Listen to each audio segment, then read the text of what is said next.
Sikand. Thank you, Minister, for being here today.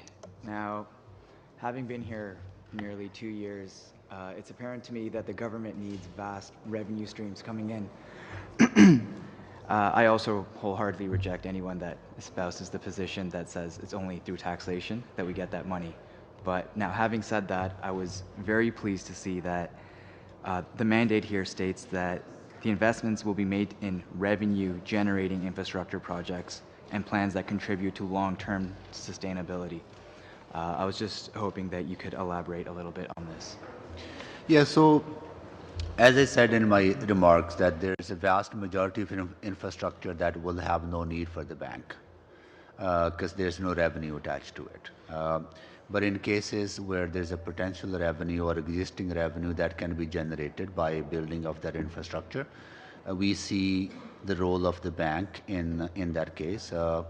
Transmission infrastructure, for example, has a revenue attached to it. So why would we not look at the bank to build that kind of infrastructure that is necessary?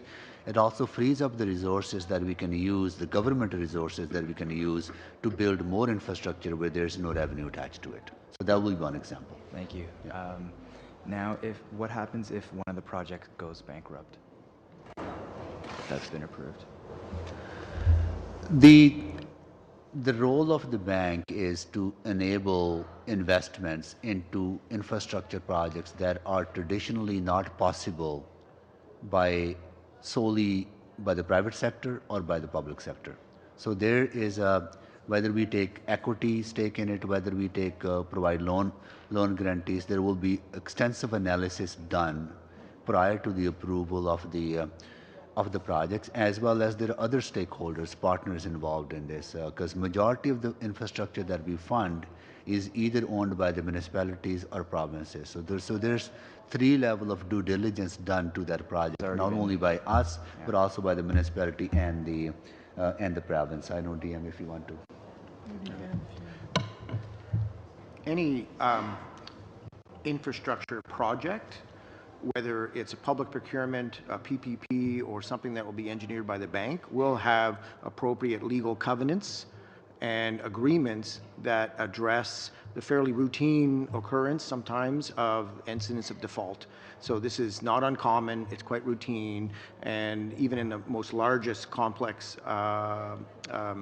deals that even the bank would be involved in, it is expected to follow common practices in that circumstance. Okay.